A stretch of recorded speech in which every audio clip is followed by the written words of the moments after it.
Jesus was not poor.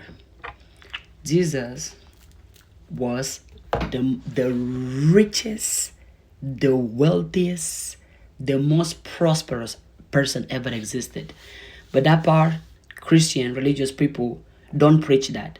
They preach that since God was poor, that God didn't have material position, so you shouldn't have material positions. You shouldn't want to be rich. You shouldn't want to live a life of prosperity, a life of wealth, a life of abundance, a life of luxury, which is false because God plans to you is to be prosperous, is to be rich. And if you believe in God, or if you believe that you come from God, so definitely you have to aim for prosperity and understand that your creator want you to be prosperous, because whose father want their son or daughter to be poor? Whose father would want their son or their daughter to struggle to eat a day? Whose father want their son or daughter to live in misery? Whose father want their son or daughter to live a life of suffering, a life of struggles, a life of poverty? Poverty is not God's wish for you. Live a life of lack is not God's wish for you. And I'm going to prove it using this book, which again, to me, the Bible is a psychological and metaphysical book. The Bible is not a historical book. The Bible is not a religious book. It says here in Josiah 1:8, this book of the law should not depart from your mouth, but you shall meditate. Remember that. In it, day in and night, that you might observe to do according to all that is written in it. For then you will make your way prosperous, and then you will have good success.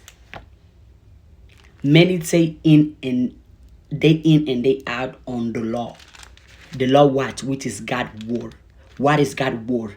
The prosperity word, the rich word, the positive word, the healthy word. Meditate on what is prosperous, what is healthy, what is positive, what is loving, which means entertaining your thought in your mind, thoughts of prosperity, thoughts of wealth, thoughts of happiness, thoughts of positivity, thoughts of success, thoughts of money, thoughts of riches, thoughts of what is good. Because if you meditate day in and day out in the word of the God, you are going to make your way prosperous. Not God coming from the sky to make you rich or to make you prosperous, but you, based on you meditating on the word of the God, you are going to make yourself prosperous. You are going to make yourself rich. You are going to make yourself successful. You are going to create and attract and manifest a life full of joy, full of enjoyment, full of prosperity, full of positivity, and full of riches. Not God. God is how can God make you prosperous if you are not using your own mind to attract that prosperity? It says here again, for then you will make your way prosperous, and then you will have good success. God wishes for all of us to be rich, to be abundant. God was not poor. Also, think about it. If Jesus was poor, how did Jesus give people employment? How will Jesus afford to have a place to sleep anywhere he will go? A poor person cannot give nobody employment, but Jesus did, right? Okay. And every time I go on live, Christians, religious people tell me, well, but God didn't have no Rolls Royce, God didn't have no mansions, because he didn't need none of that. Why would you want to have one Rolls Royce when you can own every single Rolls Royce in the world? Why would you want to have one mansion when you can have all the mansions in the world? God didn't need to accumulate material possessions in one specific place, one specific city, one specific country, because everywhere Jesus is going, he is going to have everything that he wants. If he goes to this city, he knows he's gonna have a place to sleep. He's gonna make food. He's gonna have everything, because everywhere he goes, he has his prosperity, his riches, his wealth. God was not poor. And if you have this conception or this idea or this belief that God was poor, that God didn't have material possessions, you're gonna aim for the exact same thing.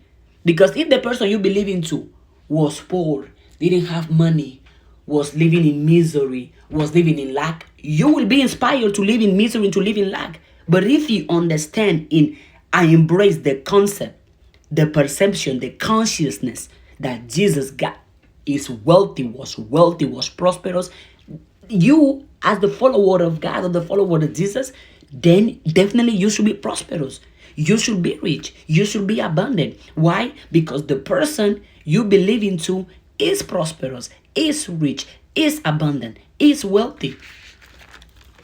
It says here, Psalm 1, he shall be like a tree planted by the rivers of water, that brings forth its fruits in its season, whose leaf also shall not wither, and whatever he does shall prosper. Whatever he does shall prosper. Whatever you do shall prosper. Your business, your relationship, your health, your career, your body, your family, your friends, your house, everything that you do shall prosper. That's everything that you do shall prosper. So where is poverty coming?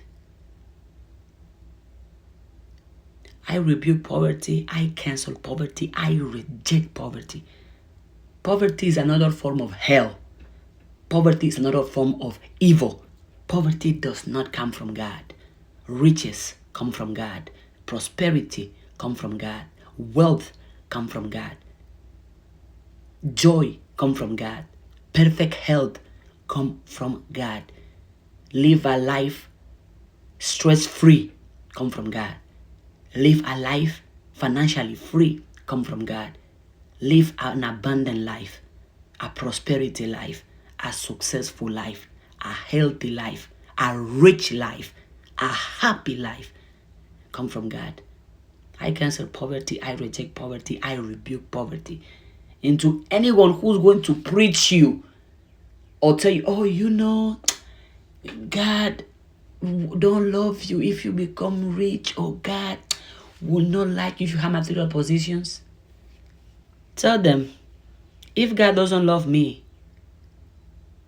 with prosperity, what is going to make God love me with poverty? Imagine if something is impossible for a prosperous and rich person, how much impossible that thing is going to be for a poor person. Okay.